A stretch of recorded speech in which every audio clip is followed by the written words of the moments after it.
Have you ever wondered why millions of people keep believing even when all the evidence shows their religion has been wrong, time after time? Why do so many remain loyal to an organization that predicted the end of the world in 1914, 1925, 1975, and failed every single time? What kind of psychological force could be so powerful that not even false prophecies, contradictions, or suffering can break it? Although today we'll focus on Jehovah's Witnesses, this story isn't exclusive to them. The same mental and emotional mechanisms repeat in other religions and spiritual movements, where fear, guilt, and manipulation are disguised as sacred tools of devotion. When a belief becomes an invisible prison, the name of the group no longer matters.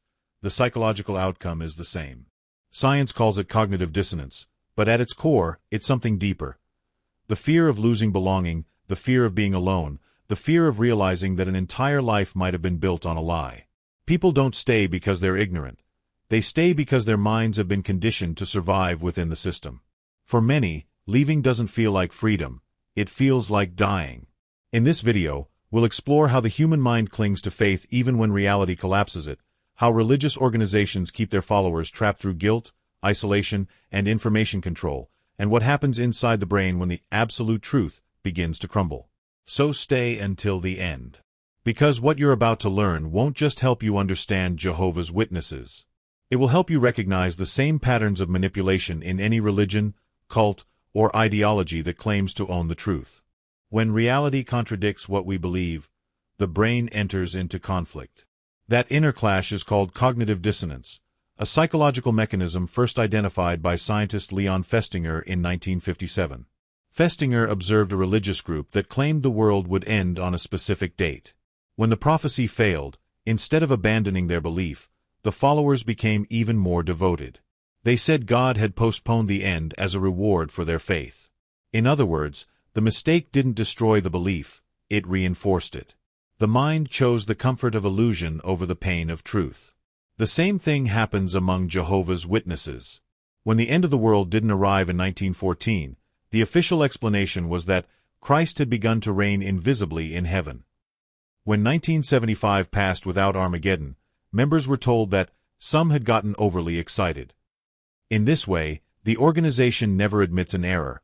It turns every failure into a test of faith. The believer can't afford to doubt, because their mind has been trained to reinterpret each disappointment as a sign they're getting closer to the truth. The more the prophecy fails, the more they need to believe, just to avoid emotional collapse. The result is devastating, a mind divided between reason and loyalty. On one side, the facts scream that something is wrong. On the other, the fear of divine punishment forces silence. Over time, the brain learns to suppress doubt to protect the believer's identity. The religion is no longer just an idea. It becomes the lens through which they interpret all reality. And when a doctrine achieves that level of control, it no longer needs visible chains, because the prison is already inside the mind. To understand why a person keeps believing even when all evidence points to their religion being wrong, we must look beyond faith itself. We must look at identity. Social psychology explains this through the theory of social identity. Human beings don't just believe in ideas, they build their sense of belonging around the groups they're part of. Being a Jehovah's Witness isn't just a spiritual label. It's a complete identity, a worldview that defines who you are and who the others are. That's why leaving the religion doesn't feel like changing your mind. It feels like dying inside. Within the structure, the organization teaches that the group is the only true family, the only people approved by God. From childhood, members are taught to distrust the outside world, to view everyone else as spiritual enemies or instruments of Satan. The result is total emotional dependency. If the believer leaves, they lose everything: friends, parents, children, community. They don't just fear divine judgment, they fear the human emptiness that follows. It's a paralyzing kind of fear, because the price of independent thought is complete isolation. The psychological effects of that isolation run deep. Many former members describe it as a grief without a body. They feel as if they've lost people who are still alive. One ex-witness woman said, "My mother lives 10 minutes away, but she hasn't spoken to me in 6 years. She says she loves me, but her love for Jehovah is greater." That kind of emotional severing breaks something inside a person. It forces them to choose between conscience and connection. And when love becomes conditional, the mind learns to betray itself just to avoid being alone. Thus, religion stops being about belief and becomes about survival. The human brain, wired to seek belonging, chooses obedience over truth, silence over exclusion. The system doesn't need physical force, it only needs an invisible threat. If you leave us, you'll lose everything. At that moment, faith is no longer faith, it's fear wearing the mask of devotion. And that combination, conditional love and fear disguised as loyalty, is one of the most effective forms of psychological control ever created. One of the most powerful ways to manipulate the human mind has nothing to do with theology, and everything to do with biology. Psychologist B.F. Skinner discovered that human behavior can be shaped through rewards and punishments. When a person receives approval unpredictably, sometimes yes, sometimes no, the brain becomes addicted to chasing that reward. This is called intermittent reinforcement, the same principle used in casinos, social media, and, surprisingly, in many controlling religions. Every time the believer pleases God, they feel a small surge of pleasure. Every time they doubt or fail, they feel guilt and fear.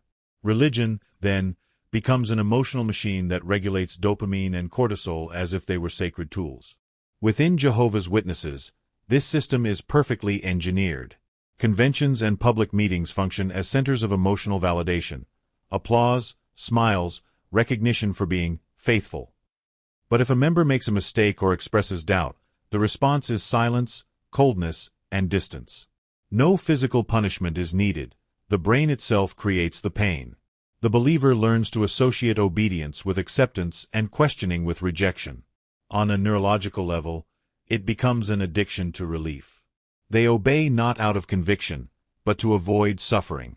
This dynamic keeps millions trapped in a cycle of emotional dependence. The believer constantly seeks to feel spiritually well, but that sense of peace only arrives when they meet the group's standards. The system thus creates a kind of chemical loyalty. Inner peace becomes dependent on external approval. Once they step away, spiritual withdrawal begins: anxiety, insomnia, panic, guilt. The entire body reacts as if it's losing a drug, because in a very real sense, it is. And the most perverse part is that this control comes disguised as love. They're told, Jehovah disciplines those he loves. But what's really happening is emotional conditioning in God's name. The result is a believer who confuses submission with spirituality, and fear with faith. A system that promises freedom, yet operates like a psychological laboratory, where the human conscience trains itself never to escape. Mind control cannot survive on faith alone. It requires isolation. Jehovah's Witnesses, like many closed religious groups, teach that all critical information comes from Satan. Members are warned not to read apostate material, not to watch videos made by former members, and not even to research independently. They call it staying spiritually clean. But in psychology, this is known as cognitive isolation, restricting access to outside information so the individual cannot compare reality with doctrine. In doing so, the organization builds a closed ecosystem where the only authorized voice is that of the governing body. Everything else, family, media, the internet, becomes a potential enemy of faith. The result is a perfect cognitive bubble. Inside it, ideas are not debated, they are repeated. Every publication, speech, and official video reinforces the same narratives. The world is ruled by the devil, only Jehovah's Witnesses will be saved, and anyone who doubts is endangering their eternal life. This kind of rhetoric creates what cult experts like Stephen Hassan call a binary thinking system. Everything is black or white, faithful or apostate, inside or outside. There are no shades of gray. And when thought loses nuance, freedom evaporates. The mind no longer analyzes, it simply obeys. Many ex-members describe the moment they broke through that informational barrier as if seeing the sun for the first time. One said, I watched a video by a former witness, and it felt like everything I believed was collapsing, but I also felt terrified, like I might die that very night. I thought Jehovah would punish me. That fear isn't accidental. It's the echo of years of emotional conditioning. The system trains believers to self-censor, to become their own guards, their own mental executioners. There's no need for physical prisons when the victim learns to police their own thoughts. And here lies the darkest paradox. Inside the group, free thinking is portrayed as dangerous, while blind obedience is called virtue. The organization claims to protect the believer's mind, but in reality, it programs it. The tragedy isn't merely that knowledge is forbidden, it's that people are convinced they no longer need it, that they already possess all the truth. At that point, control ceases to be ideological, it becomes existential. The human being stops being curious, and starts living inside an invisible cage, grateful to remain within its walls. When a person leaves a high-control religion, they don't simply abandon a belief, they abandon an entire way of existing. The mind, conditioned to obey and suppress doubt, begins to collapse in on itself. Psychologists call this religious trauma syndrome, a condition documented by universities like Oxford and Harvard. The symptoms are devastating. Chronic guilt, nightmares about the end of the world, anxiety, difficulty making decisions, and a deep fear of divine punishment for thinking differently. It's the invisible price of living under an authority that controlled not only your actions, but your thoughts. Former Jehovah's Witnesses often describe the first months outside the organization as a mix of liberation and terror. Many confess to waking up in the middle of the night convinced that Armageddon has begun and that they're about to be destroyed. That paranoia doesn't appear out of nowhere, it's the result of years of conditioning. From early childhood, they're taught that the entire world will soon be annihilated and that only the faithful will survive. The child's mind doesn't forget that threat. It grows up with it, internalizes it, and even after leaving the group, the fear remains, like a spiritual shadow that never fully fades. Beyond fear lies a profound loss of identity. Many former members say they no longer know who they are outside the group. They don't know how to dress, how to relate to others, or how to think without permission. Some develop severe depression or a sense of existential emptiness. Others try to fill the silence with new beliefs, without ever healing the root of the trauma. Because what the religion stole from them wasn't just time, it was mental autonomy. They were taught to obey before reasoning, to feel guilt for being human, to mistake submission for spirituality. And yet, there is hope. Neuroscience shows that the brain has an extraordinary ability to rebuild itself. When a person begins to read, to question, to engage in open dialogue, the same brain regions linked to critical thinking and creativity come back to life. Slowly, the mind learns to question without fear. And through that healing process, many discover something they were never taught inside the group. That true faith doesn't demand blind obedience, it invites inner freedom.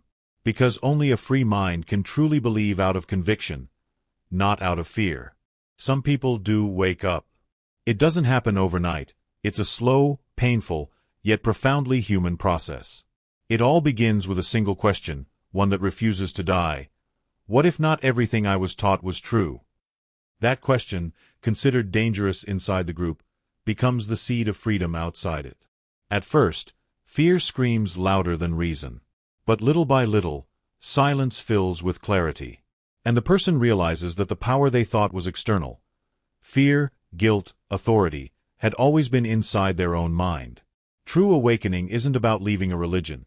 It's about reclaiming the ability to think, to feel, and to love without permission. It's looking at the sky without fear of punishment, talking to others without fear of being contaminated, living without guilt dictating every move. It's understanding that faith is not destroyed by doubt, it is refined through it. Because doubt isn't the enemy of truth, it's the birthplace of it. When an individual begins to ask questions, the mental prison begins to crack. But awakening also means walking through a desert. After years of control, freedom is terrifying. Silence hurts. Many ex-members describe this stage as an existential void. No certainties, no guides, no community. And yet, it's in that emptiness that something new begins to grow. The mind, once driven by fear, starts moving by curiosity. The person learns to make mistakes without feeling shame, to search without fearing error, to exist without needing permission to be. With time, that process becomes an inner reconstruction. The voices of the past fade away, the echoes of guilt lose their power, and something unfamiliar emerges, peace of mind. Not a peace imposed from the outside, but one born from accepting one's own humanity. From realizing that not everything must be black or white, right or apostate. That life, in all its complexity, doesn't need a manual to make sense. The mind reconciles with itself, and in that quiet balance, it finds something stronger than obedience, authenticity. And that's when fear finally loosens its grip. There's no longer a need to justify every thought or to tremble at every doubt. The person understands that freedom doesn't mean losing faith. It means reclaiming it from those who used it as a tool of power. That is the true awakening. When you stop repeating what you were told and begin to listen to what you truly believe. When you realize that truth cannot be imposed, it must be discovered. And no group has the right to own your mind, your soul, or your freedom. Leaving a controlling religion is not just a decision, it's a resurrection. It's waking up in a world where no one tells you what to think, but where no one shields you from the vertigo of freedom either. First, it hurts. The mind searches for certainties where there used to be automatic answers. But little by little, silence becomes a space for healing. You learn that you don't need to understand everything to live in peace. That truth isn't shouted from a pulpit, it's whispered in the heart of those who seek with sincerity. Everyone who dares to think for themselves must face the lingering echo of fear that once ruled them. Fear of being wrong. Fear of disappointing others. Fear of being destroyed. But those fears begin to fade when you realize it wasn't God watching you with eyes of punishment, it was men speaking in His name. Divine love was never about control or threat, it was freedom misunderstood. And when you finally grasp that, the wound begins to heal from within. Spiritual freedom is not arrogance or rebellion, it is reconciliation. It's letting go of hatred toward those who hurt you, not because they deserve forgiveness, but because you no longer wish to carry their shadow. It's forgiving yourself, for believing, for fearing, for staying silent so long. It's looking back without resentment, knowing that even deception was part of the journey toward truth. The mind that once echoed the voices of others now learns to listen quietly, to observe, to discern. And in that process, faith does not die. It is reborn. Because true faith is not born from fear, but from encounter. It does not seek to dominate, but to understand. It does not demand perfection, but honesty. It's the kind of faith that doesn't need walls to feel safe, because it knows truth cannot be confined. It's the faith that survives human lies because it's rooted in something deeper than doctrine, the awareness of a love that doesn't change when you do, a love that remains when everyone else walks away. And that love has a name. It doesn't belong to any organization, nor to any governing body. That love is the face of truth itself, Jesus Christ, the only one who never demanded blind obedience, but a sincere heart. He said, "You shall know the truth, and the truth shall set you free." John 8 verse 32. And when you finally understand those words, you realize the freedom you were searching for was never outside, it was in Him all along.